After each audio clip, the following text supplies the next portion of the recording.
tout à l'heure que la guerre du Vietnam débute à partir de 1963-64.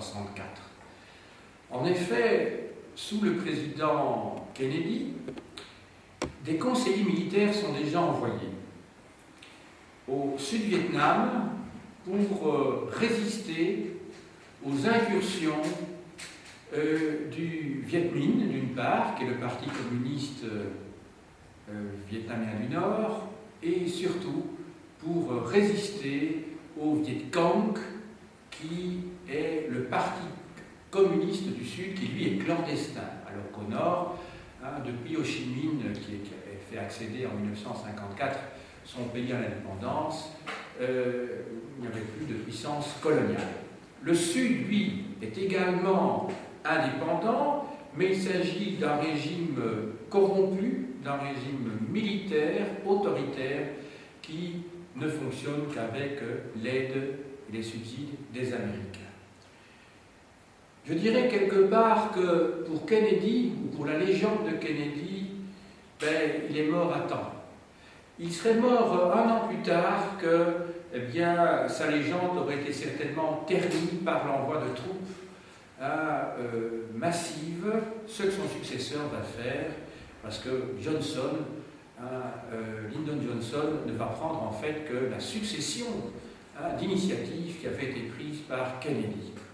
Donc Kennedy, qui apparaît pour beaucoup comme un dieu, un mythe vivant, en tout cas lors de sa présidence, par ses projets généreux d'une Amérique apportant la liberté et la démocratie dans le monde et veillant à faire progresser les droits des Noirs aux États-Unis, eh bien, il y a une phase peut-être cachée qui n'a pas pu vraiment être mise à jour, puisque il a terminé son mandat plus tôt prévu, puisqu'il était assassiné à Dallas.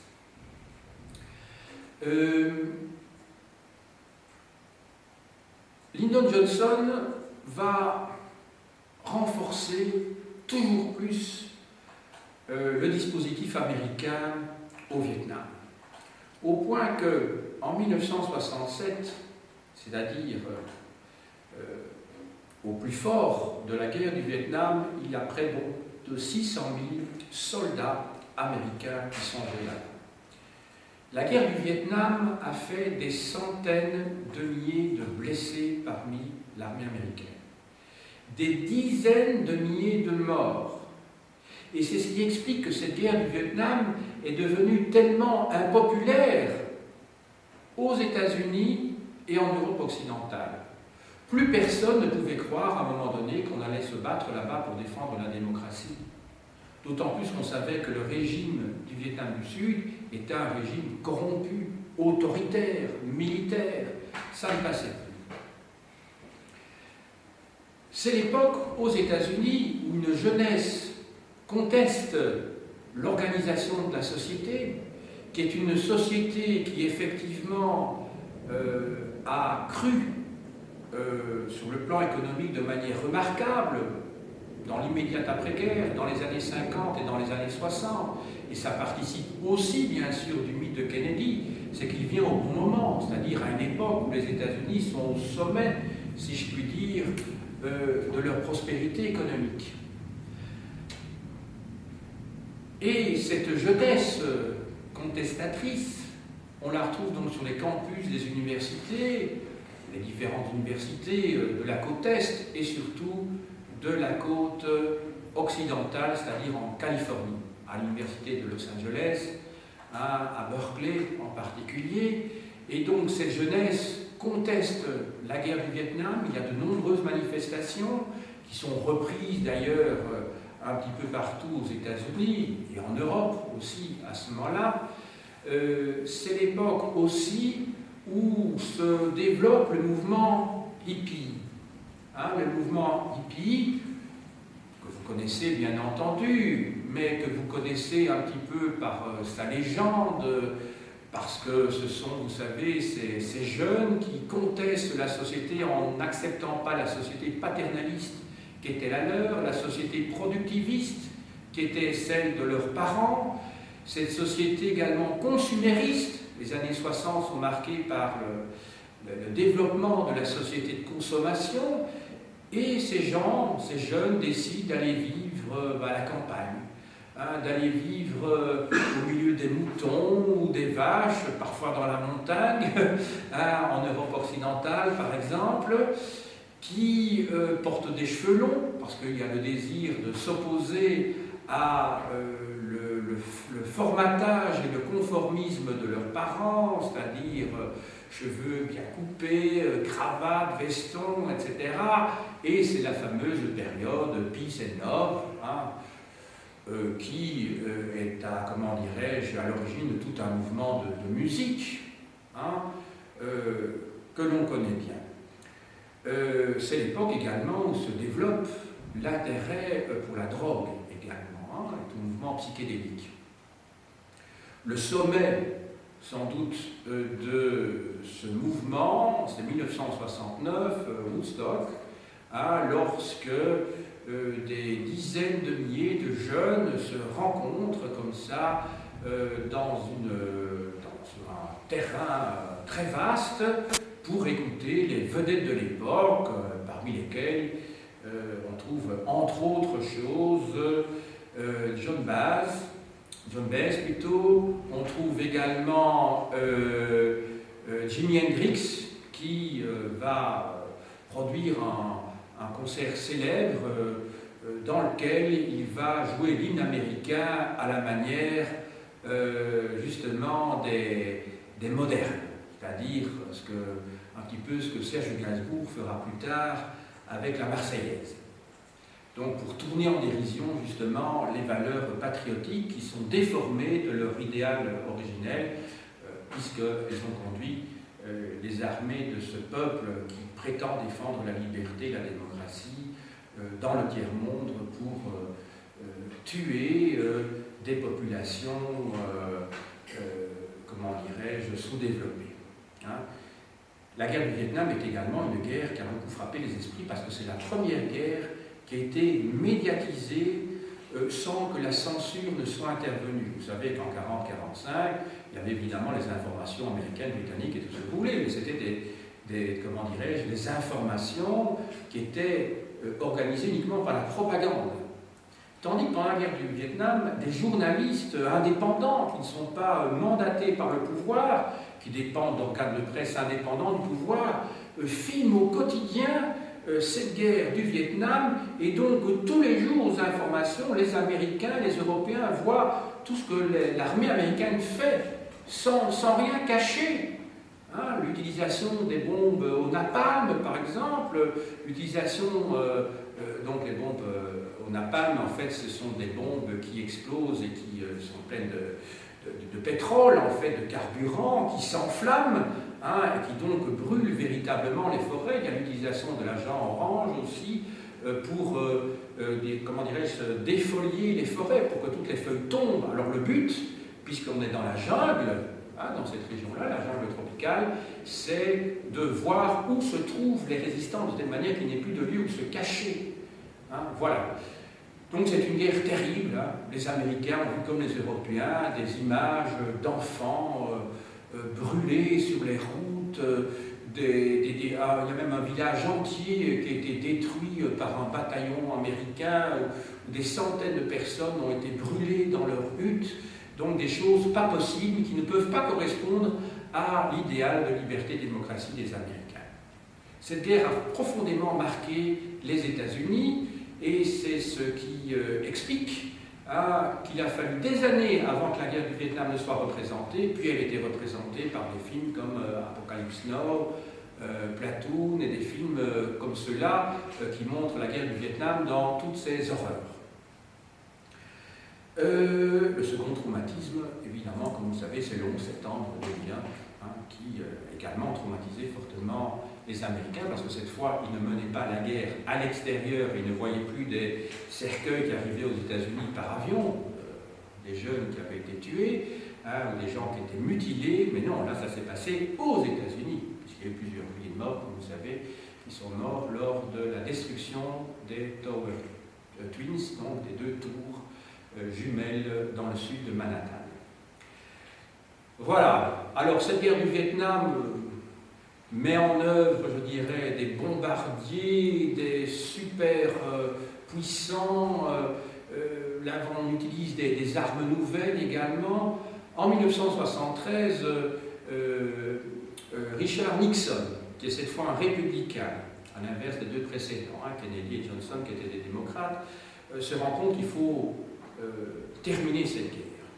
Il se rend compte qu'il faut terminer cette guerre, et dès janvier 69, quand il accède à la présidence, il se dit que pour pouvoir terminer cette guerre, il faut la terminer dans l'honneur. Et la terminer dans l'honneur, ça veut dire qu'il faut bombarder massivement le Vietnam du Nord, pour leur faire plier genoux, pour arrêter cette guerre. Voilà, ça paraît un petit peu paradoxal, mais il se dit on ne peut pas partir comme ça, comme des lâches, il faut marquer, d'un point de vue pour le prestige des États-Unis, c'était très important. Et donc, il va y avoir des bombardements massifs en 69, en 70, et à partir de ce moment-là, il faut trouver la paix. Des accords sont signés, donc en 1973, et le Vietnam du Sud se retrouve tout seul. Il se retrouve tout seul. Il y a toujours une présence américaine, mais relativement symbolique, qui ne correspond plus du tout à ces gros contingents qui existaient précédemment. Et 2 ans plus tard, le Vietnam du Nord, donc en 1975, envahit le Vietnam du Sud. Saigon, qui va s'appeler Ho Chi Minh Ville, est prise. Et c'est comme si cette guerre n'avait jamais eu lieu. Alors on parle toujours des victoires de la démocratie et souvent du système capitaliste sur le communisme. Effectivement, on pense à l'Europe centrale, on pense à la chute du mur de Berlin qu'on vient de fêter tout à fait récemment, au début de ce mois-ci, du mois de novembre donc 2009, le 20e anniversaire. On oublie quand même qu'au Vietnam, ce sont les communistes qui l'ont emporté. C'est le Vietnam du Nord qui a envahi le Vietnam du Sud, même si le Vietnam a, comme la plupart des pays communistes, sauf peut-être la Corée du Nord et Cuba, en tout cas, le Vietnam comme la Chine sont rentrés progressivement dans l'économie de marché. Mais en tout cas, la classe politique au pouvoir est toujours communiste.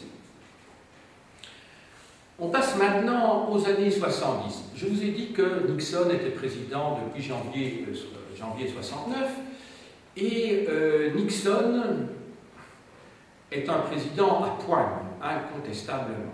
Il vient d'un milieu relativement modeste, ce n'était pas le cas par exemple de Kennedy, je vous ai dit qu'il faisait partie d'une famille assez aristocratique, c'était des pauvres au XIXe siècle, les Kennedy c'était des Irlandais, mais ils s'étaient fortement enrichis.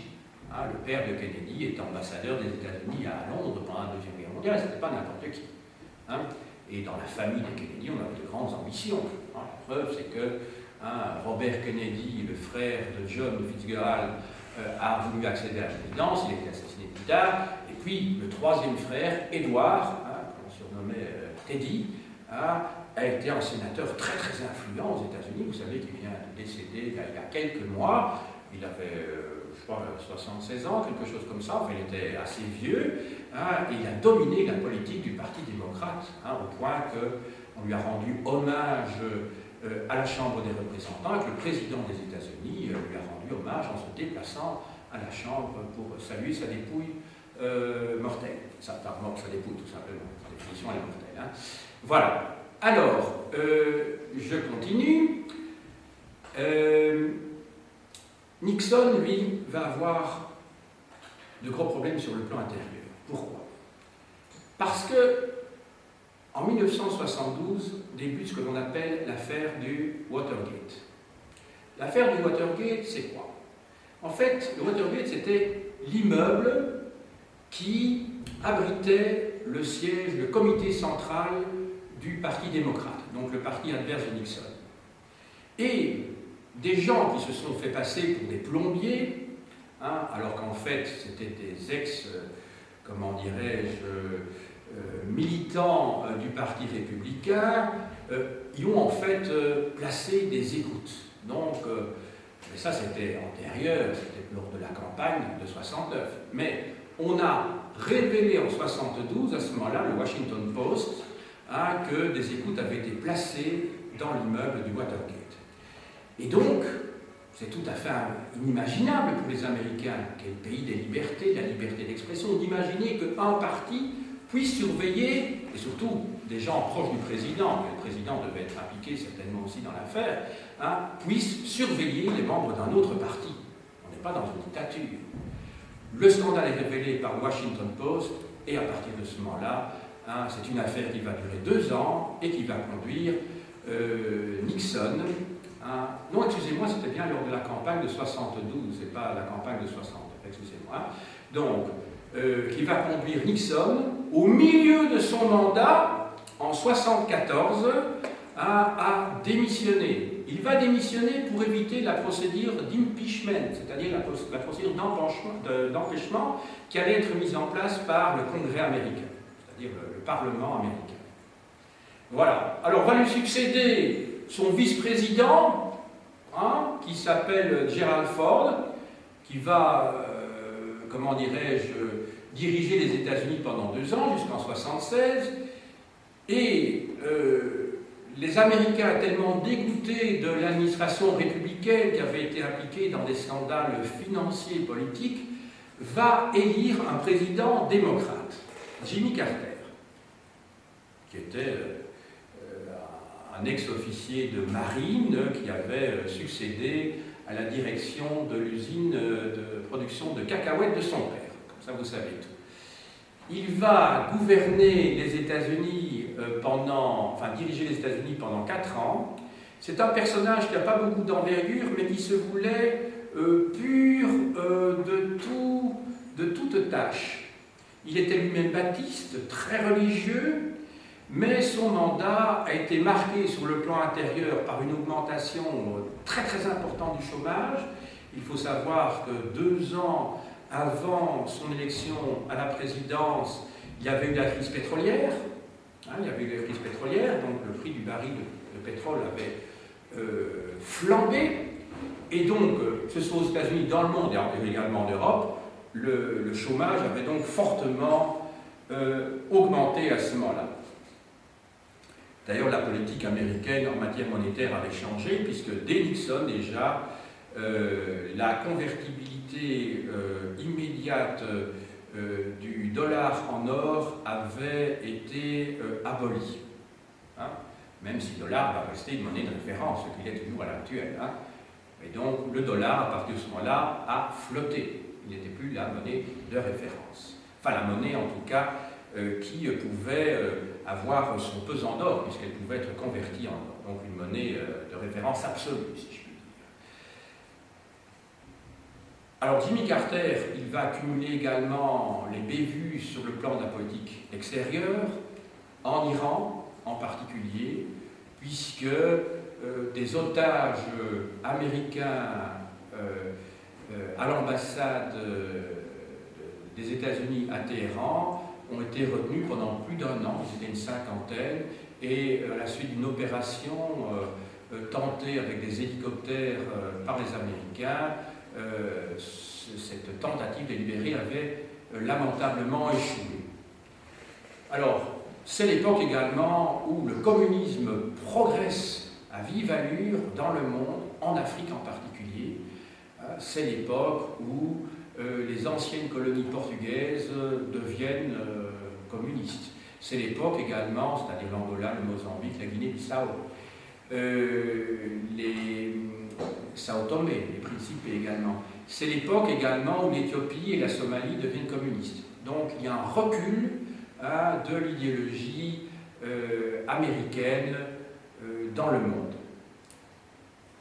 En 1980, jusqu'en 1988, c'est un acteur de cinéma de série B en Californie qui accède au pouvoir. C'est d'ailleurs l'ancien gouverneur de Californie, Ronald Reagan, qui est un républicain qui accède au pouvoir. Lui, il est appelé le grand communicateur, il faut comprendre, c'est un ancien acteur, donc il va profiter de son aura pour essayer de faire passer ses messages, et il va mener une politique ultralibérale visant essentiellement basée sur le monétarisme. Et il va suivre, comme Margaret Thatcher à la même époque aux États-Unis, et comme précédemment, comme à la même époque, d'ailleurs Pinochet au Chili suit également ces théories, ce sont les théories monétaristes de Milton Friedman et des Chicago Boys. Hein, c'est une politique qui pense que l'économie ne pourra être redressée qu'en ayant une politique monétariste très stricte. Et donc c'est une politique qui est anti-keynésienne. Je vous ai parlé de Keynes au moment de la crise de 1929, qui avait écrit un ouvrage important en 1936, qui s'appelait Théorie générale de l'emploi, de la monnaie et des salaires, je crois, et des prix. Voilà. Ronald Reagan va toutefois l'emporter sur le plan de la politique extérieure. En effet, c'est l'époque où il décide, d'ailleurs en début de mandat, de mettre tout le paquet dans la politique de défense. Il va lancer un projet que l'on a traduit de manière dans la population sous celui de guerre des étoiles. Il portait un nom plus compliqué, je crois que c'était Initiative de défense dans l'espace, quelque chose comme ça en anglais, mais donc c'est ce qu'on appelle la guerre des étoiles. Autrement dit, c'était un système qui permettait aux États-Unis d'avoir une sorte de défense absolue sur leur territoire, un système de bouclier qui éliminait systématiquement tous les satellites, les missiles qui auraient été orientés vers les États-Unis. Donc ce sont des missiles antimissiles nucléaires qui sont mis en place à ce moment-là. En fait, il ne parvient pas à aller au bout de son projet, mais ce qui est sûr, c'est que les dépenses très importantes qu'il consacre au budget militaire vont obliger les soviétiques à essayer de suivre, mais ils ne pourront pas suivre. Et c'est ainsi que c'est une des raisons, il y en a d'autres bien entendu, moi je crois essentiellement que ce sont des raisons internes qui ont conduit à la fin de l'URSS, contrairement à la légende américaine qui dit nous c'est les Américains qui ont poussé les soviétiques à la fin du régime. Je crois que les raisons sont avant tout internes, mais il est certain que sur le plan budgétaire, la course aux armements a obligé l'URSS à lâcher prise à un moment donné et ne plus avoir sa politique impériale à travers le monde. En 1985, vous savez que Mikhail Gorbatchev est élu. Tout ça, ce sera l'objet d'une leçon la semaine prochaine. À Ronald Reagan succède George Bush, qui a la même politique, c'est-à-dire une politique qui défend au fond les grands patrons, les grosses sociétés, qui s'intéresse aux classes élevées et qui ne s'intéresse pas aux classes moyennes et certainement pas aux classes dominées de la société. George Bush succède donc à Ronald Reagan, il était lui-même un ancien directeur de la CIA, il était le vice-président de Ronald Reagan et c'est tout à fait logiquement qu'il va être élu.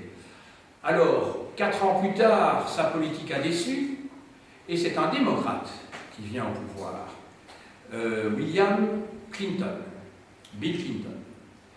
Il va présider aux destinées des États-Unis pendant 8 ans, donc de 1992 à 2000. Il aura donc 2 mandats successifs. Alors, Bill Clinton, lui, arrive à un bon moment, je dirais. Il va effectivement pouvoir relancer l'économie et l'emploi, mais je dirais qu'il arrivait au bon moment, parce qu'il ne faut pas imaginer que l'être humain ou une simple politique économique puisse tout expliquer. Il y a des vagues de fonds. Je vous ai déjà parlé de ces grands cycles de 50 ans, comprenant 2 phases de 25 ans, période de croissance et période de décroissance, lorsque je vous ai parlé de la révolution industrielle. Vous vous souvenez, c'est cette théorie mise au point dans les années 20 par un Russe, qui s'est d'ailleurs retrouvé dans les camps à l'époque de Staline, qui s'appelait donc Kondratiev. Voilà. Mais il se fait qu'effectivement, les années 80, les années 90 vont être les années de l'argent fou. Vous savez, même un petit peu partout dans le monde, c'est la période de la spéculation, etc. Mais il faut mettre quand même au crédit de l'administration Clinton une réduction très très importante du chômage, donc création de très nombreux emplois et une prospérité retrouvée incontestable. Alors certains diront, s'ils sont républicains, que c'est grâce aux politiques mises en place précédemment par Ronald Reagan et d'autre part par George Herbert Bush, donc le père de l'avant-dernier président des États-Unis. Clinton a également des préoccupations plus sociales. Il s'intéresse aux classes moyennes. Alors on arrive, parce qu'il faut bien conclure un jour, on arrive vers la fin de l'histoire des États-Unis qui est toujours en cours, c'est l'élection en 2000 d'un président républicain qui est le fils de George Herbert Bush, qui s'appelle George Walker, ou W. Bush, qui est donc le fils du précédent, et dont la présidence va être marquée par un ultralibéralisme, par un conservatisme sur le plan moral, également par... Il a saisi l'opportunité, bien qu'il s'agisse d'une opportunité dramatique, catastrophique, du 11 septembre 2001 pour mettre en place une politique de sécurité au profit des États-Unis conséquente.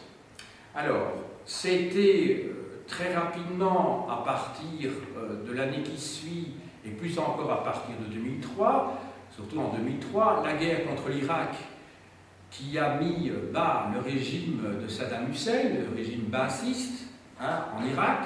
C'était le début de la guerre également en Afghanistan, censé être le repère de Oussama Ben Laden, chef de l'organisation terroriste Al-Qaïda, qui aurait été à l'origine de la destruction des 2 tours au mois de septembre 2001.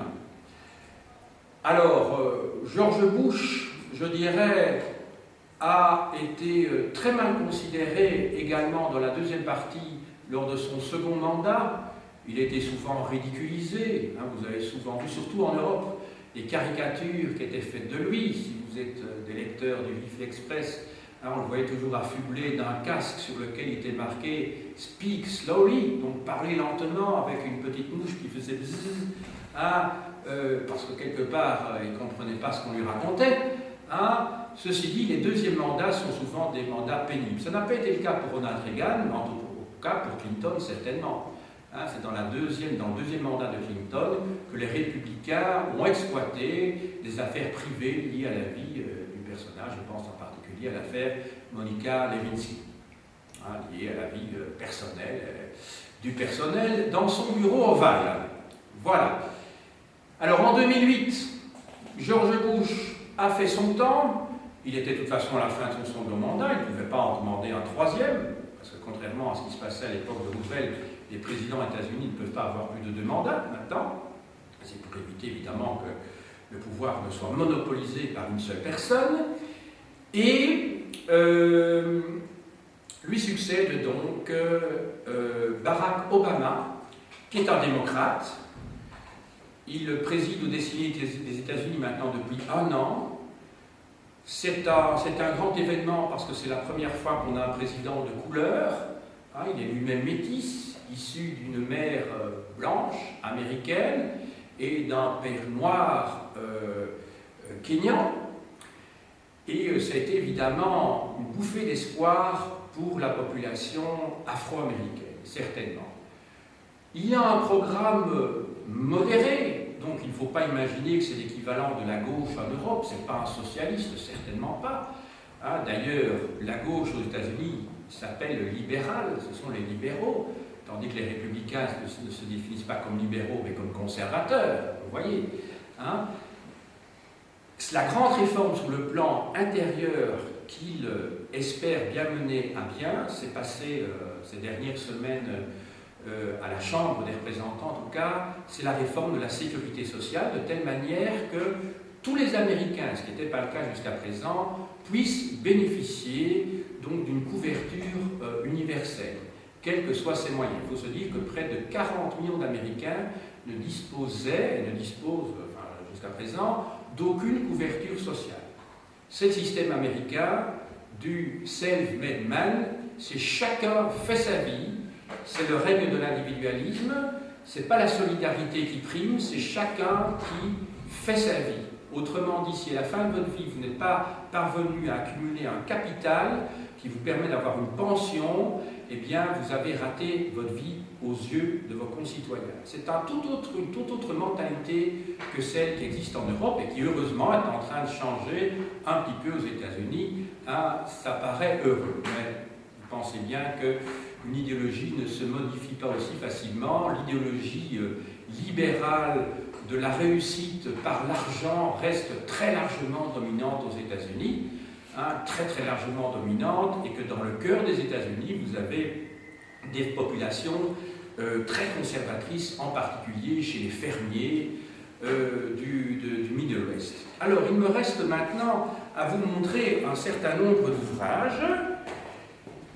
comme à l'habitude, qui peuvent compléter votre information.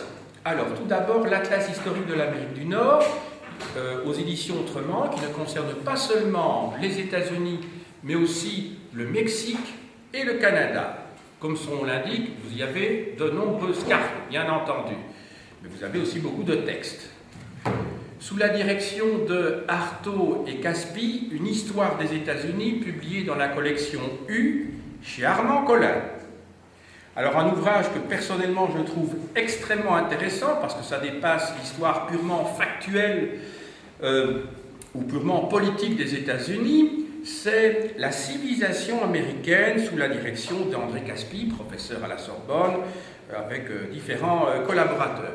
Dans ce livre sur la civilisation américaine, on trouve en fait, je dirais, un tableau dans lequel nous pourrions nous retrouver de plus en plus. Parce que vous savez que le mode de vie américain, c'est en fait le mode de vie qui tente à imprégner de plus en plus le mode de vie de beaucoup d'habitants de la planète. Je pense aux fameux restaurants fast-food, comme les McDo par exemple. Je pense à la politique, à tous les films et à tous les romans qui sont publiés, diffusés par les Américains, entre autres. Voilà. Alors, de Claude Follen, l'Amérique anglo-saxonne de 1815 à nos jours, collection Nouvelle Clio, un petit recueil dans la collection archive America, 3 siècles d'émigration aux États-Unis, de 1626 à 1920, c'est un recueil de textes.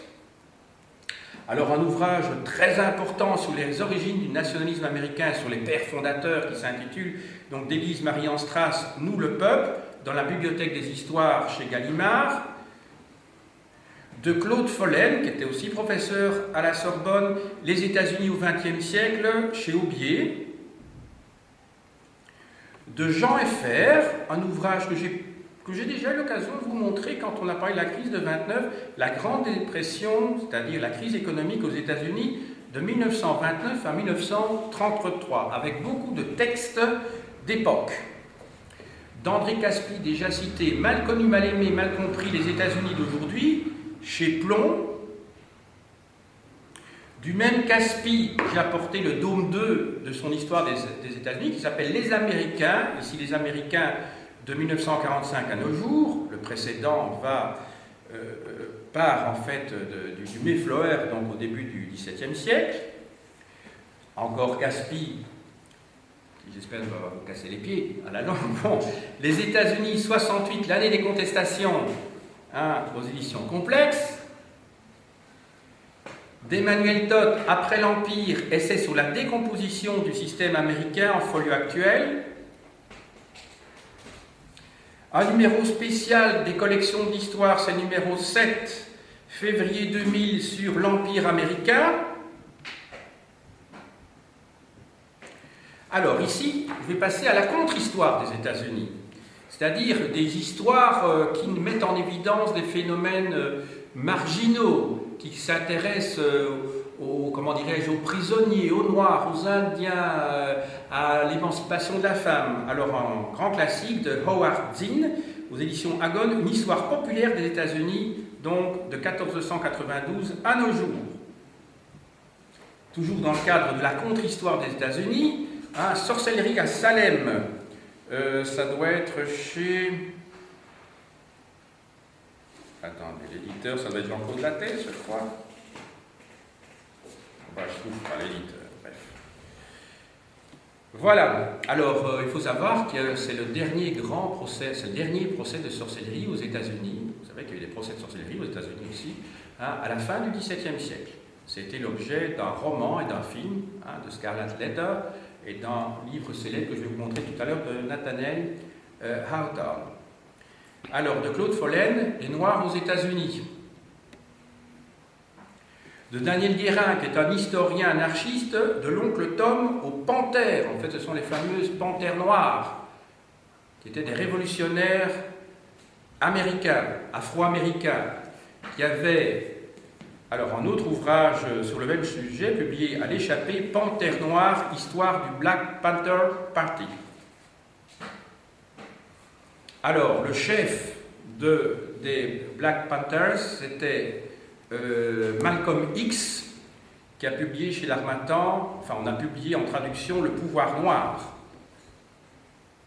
Du même Malcolm X, un ouvrage assez récent aux éditions Aden sur l'histoire afro-américaine. Alors tout de suite, je vous dis, ce n'est pas du tout le point de vue d'un historien, c'est un point de vue très engagé pour montrer que les Noirs ont toujours été dominés, et il refait complètement l'histoire, mais ce n'est pas du tout objectif. Mais c'est très intéressant comme témoignage d'un personnage qui a eu un rôle important sur le plan politique.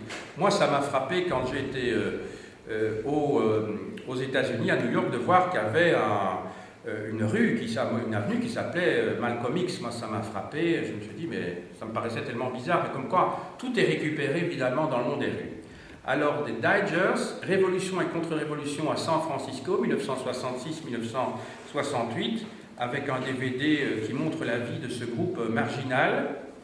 De Daniel Guérin, déjà cité, Le mouvement ouvrier aux États-Unis, 1867-1967, chez Maspero. De Rick Fantasia et Kim Voss, Des syndicats domestiqués, répression patronale et résistance syndicale aux États-Unis. On parle toujours des États-Unis du point de vue des affairistes, et on oublie qu'il y a aussi des syndicats, même s'ils sont relativement faibles à l'heure actuelle aux États-Unis. De Michael Parenti, L'horreur impériale, les États-Unis et l'hégémonie mondiale. Alors, il ne faudrait quand même pas les oublier. Un beau livre ici, L'art des Indiens d'Amérique du Nord.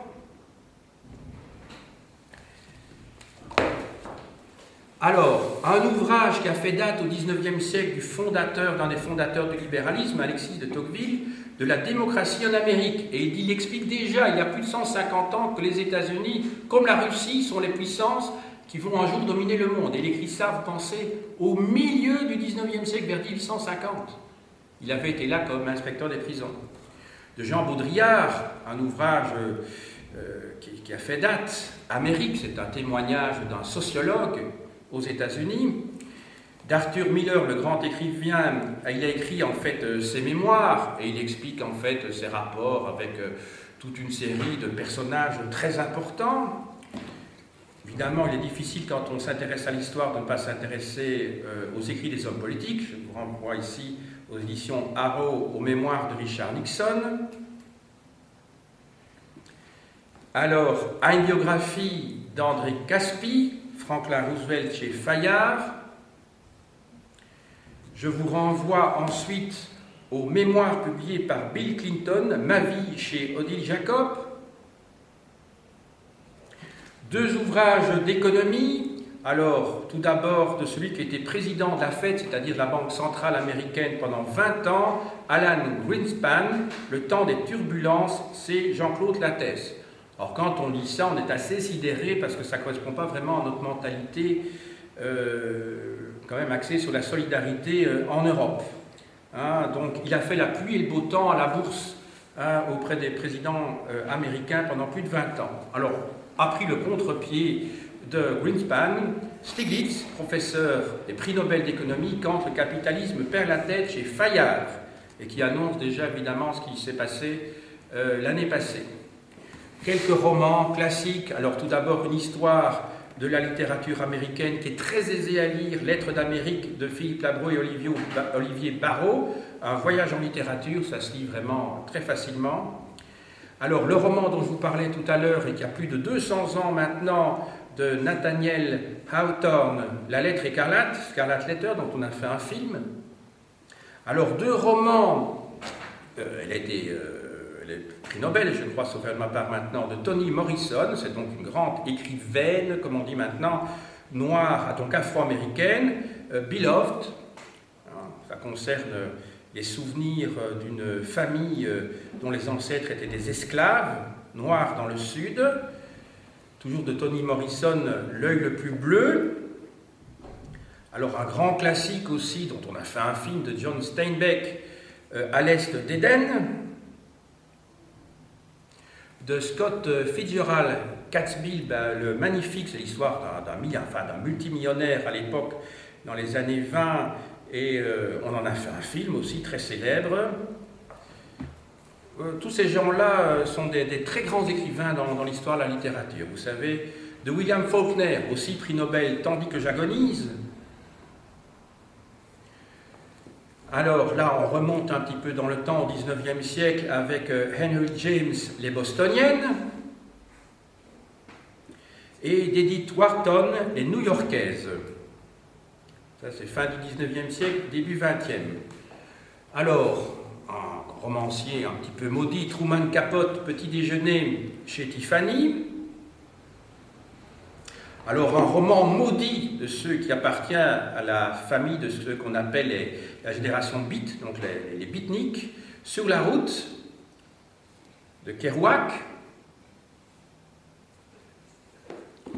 Alors, un roman qui annonce la spéculation, même si c'est un ouvrage qui date d'il y a longtemps, qui annonce un petit peu la spéculation folle de notre époque aux États-Unis, Le bûcher des vanités de Tom Wolfe. Alors, un des plus grands écrivains américains actuels de Paul Auster, trilogie new-yorkaise. Alors, ça se passe aussi à New York, sauf erreur de ma part. Oui, ça concerne l'assassinat du président Kennedy. Enfin, ça parle de l'assassinat du président Kennedy. Donc, en novembre 63, Libra, ça veut dire balance en anglais, de Don DeLillo. Alors, d'un grand littérateur encore qui vit toujours, La tâche de Philip Roth. Alors, le maître du roman noir, Le grand sommeil de Raymond Chandler, qui est vendu, je ne fais pas là pour faire la publicité, mais également avec le DVD. C'est un film superbe avec Lauren Bacall et Humphrey Bogart. Alors, plutôt que de vous recommander des tas de romans d'Hemingway, je vous recommanderai, pour la vision qu'il a de l'Amérique, des nouvelles de Ernest Hemingway.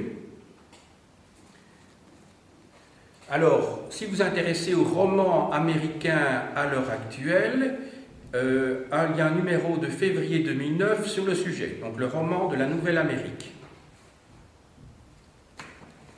Alors, l'histoire des États-Unis serait incomplète, surtout l'histoire culturelle, si on ne faisait pas référence à quelques grands cinéastes. Alors ici, vous avez plusieurs numéros des Cahiers du cinéma qui ont été réédités par Le Soir l'année passée.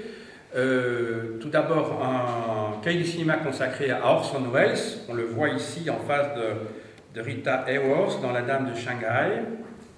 Alors, de Billy Wilder, on voit ici l'éternelle Marilyn Monroe dans une scène très connue, certaine l'aiment chaud. Elle est au-dessus d'une station, enfin d'une plaque d'aération du métro, et alors il y a sa robe qui vole. Vous connaissez certainement cette photo. Elle a été concrétisée sous la forme d'une statue de cire au musée de Madame Tussaud à Londres. Alors là, vous reconnaissez évidemment Marlon Brando dans Le Parrain de Francis Ford Coppola, de Martin Scorsese. Alors là, c'est Robert De Niro dans Le Taxi Driver. Ici, on a Clint Eastwood. Vous avez peut-être entendu qu'il a près de 80 ans maintenant. Il a été fait commandeur de la Légion d'honneur par Nicolas Sarkozy il y a une quinzaine de jours. Alors, pour ceux qui aiment l'humour juif, qui est un peu masochiste, je renvoie au film de Woody Allen.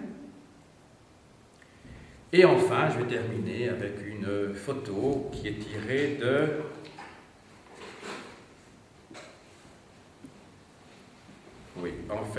Mulholland Drive de David Lynch. Voilà, j'ai dit.